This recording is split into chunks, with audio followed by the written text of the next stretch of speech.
Adrian, how you feeling, dude? Yo, what's up, man? How you doing? Doing good. Cutting weight always sucks. A couple days until your fight. Going through fight week. It's been a minute. How you feeling? Feeling good, man. Itching to get back in there. I want to go in there, and man, I just want it to be Saturday, right? Like Saturday, getting to warm up and just taking like the last couple steps in that cage. Like that's all that's on my mind right now. All that's on my mind. You had your Apex win streak snapped in your last one. We haven't seen you. Fuck you for bringing that up, man. No, I'm just, lost to a really good guy, man. We were saying that maybe we're gonna see Adrian, Mr. Apex Yanez, but maybe. Oh damn! Fuck! Oh shit! Obviously, we haven't seen you since then. And what was the injury to your leg? So I tore my meniscus, and I don't know when it tore in the fight, but I just remember like one of the first couple like sent like a shock down my leg, and it felt like my leg was bleeding for some reason. I don't know what it was. Like I think I've only had it once before, but after that moment, like I felt like I couldn't put no pressure on it, whatsoever. So I was like, I was trying to put the best poker face on, but that motherfucker just kept throwing the fucking kicks, and I'm like, damn you, Jonathan. Like, damn you. I was like, and you liked me. Like, we were friends. We shared brownies together. and then he did that to your leg. Yeah, no, you fucking asshole. No, it's all love, man. Man, Jonathan's a good dude, man. Now that you've had some time to reflect on that fight, man, what were the biggest lessons that you took from it? Honestly, I kind of had changed up my whole stance, like almost like my whole style for that fight, and I had to stay what's true to me. And like, again, like I don't know. I think best way to explain it is I just kept like my mind wasn't really in the fight. It was like kind of like it still like was kind of thinking about like again like the Miami fight, the Font fight, so it was like a kind of a little bit of a struggle going in. That was the first time I even whatever loss I've had before, I'd never really thought about my last previous fight before a fight, like walking out, and I was like, fuck. So, for me, it kind of stayed there, but like in that moment, I thought I was was able to like get over it, but no, just at that moment, it just. As soon as the first kick that landed, I was like, oh, what the fuck? And then after the second one, I was like, oh shit, something's wrong. And I was like, oh shit. But after that, honestly, like it was just a downhill battle for me. But again, like I gotta stay true to myself. I can't change. Can't change for anybody. Can't change for myself, and can't change for anybody else. I gotta be true to myself. So yeah, like it was kind of just a tough to get going as well too. So, sticking with those thoughts, now you're coming off the first 2-fight losing streak of your career. So are those thoughts still there, or is it kind of like you've cleaned it off? I pretty much since that, like after that injury, like I had a lot of time to sit back and kind of reflect. Man, like it again, like once I got to sit down and actually reflect, I actually started kind of getting mad at myself for letting all that kind of get to me, because again, like I've done a way better job of being able to compartmentalize a lot of stuff. But again, when you're injured, you can't really put any weight on your leg, especially after surgery, having to be on a machine for fucking 8 hours of the day, like trying to move it for you, man. Like it gets you thinking. You're fucking pissed off at the world and all that stuff. So for me, I was like, I had a lot of time to like kind of sit and think and just realize that like I did that to myself. I didn't really address it. I just moved forward thinking I was gonna be all right. But no, like being injured kind of forced me to address it. And right now, like in my mindset that I'm in right now, I'm just like, man, I'm gonna fucking kill this guy. There's nothing like, yeah, those fights were those fights are in the past. This one's a new one in front of me, but I'm gonna go out there and fucking kill this guy. And obviously, you've been a UFC darling since you've come into the promotion with all the fans behind you. Did you have any fans kind of turn their back on you and kind of start talking shit? Oh yeah, 100%. Yeah, it's one of those things that's like it's been like the worst ones are the fucking the parlay guys. You fucking ruined my parlay. I was like, fuck you and your parlay, bro. I don't give a fuck. Yeah, this your dumbass for betting, bro. But that's why it's called gambling, bro. Fuck. But no, that's But again, it's also like I'd seen it done to me.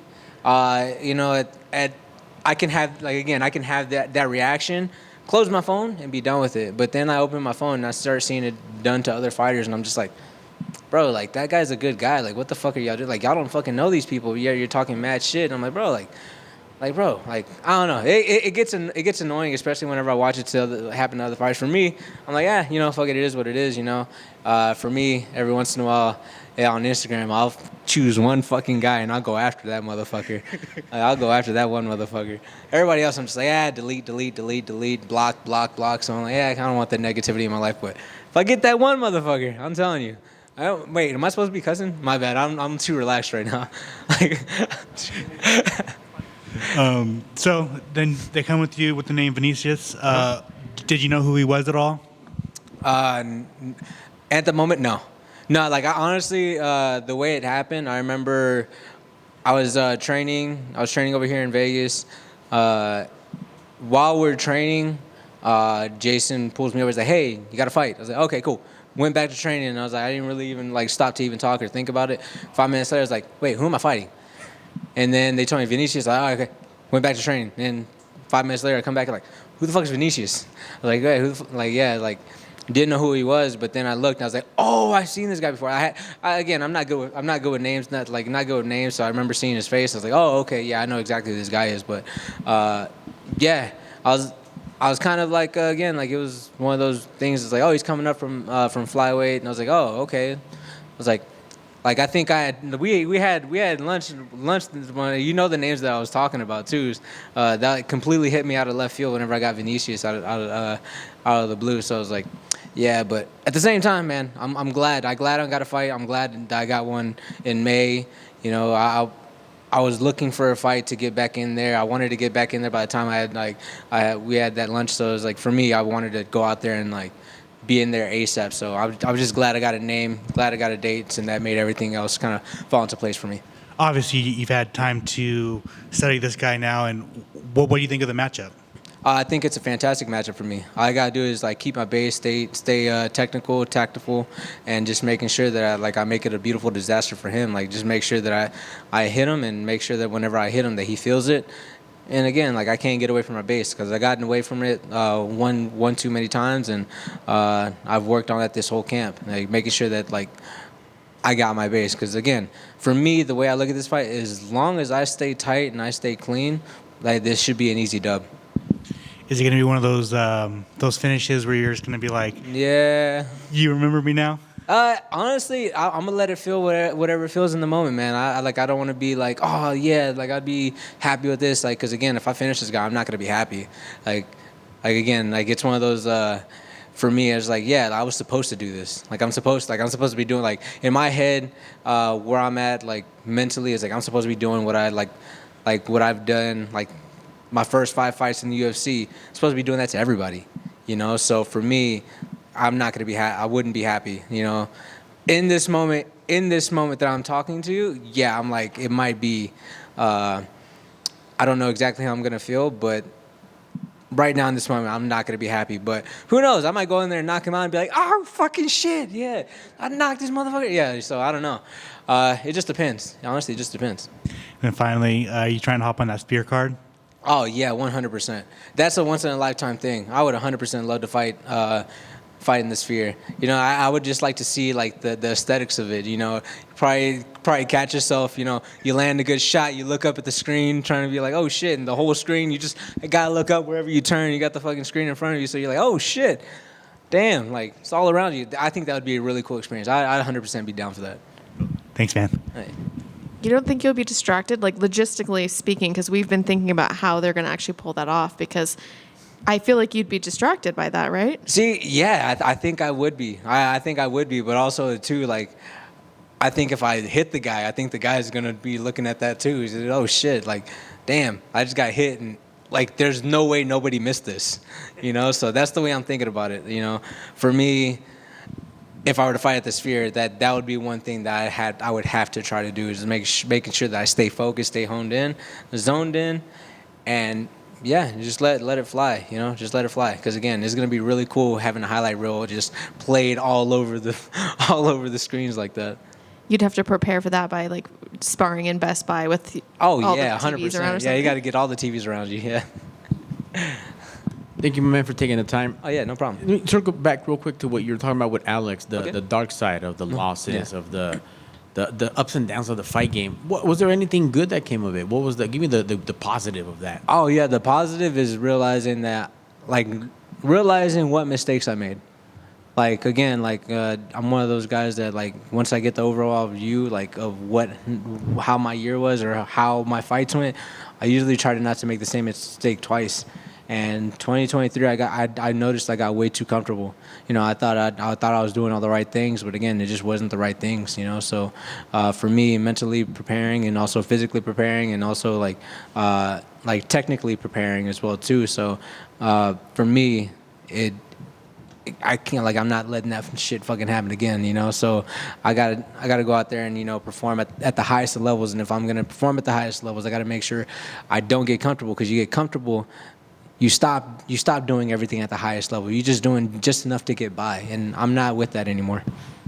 Was this a part of it also because you still are a fan favorite? Mm-hmm. These low key oh, this is the people's main event, and like straight Yeah. up, that you saw it on paper, like, man, this one right here, this weekend's fight, it's also one that's going to be a potential fight of the night. But how hard is to fight that off, to be like, okay, like let me stay sharp, let me stay focused before I get sucked into that, like Yanez, the star versus the athlete, the professional fighter. Yeah, I'm just able to try. Like I've been able to compartmentalize a lot of that stuff. Just put it behind my head. I don't even think about it anymore. Again, goes back to just as like everybody's like, still a lot of people love me and all that stuff, fan favorite. Also in the troll aspect as well too. Like I just see it, I turn it off.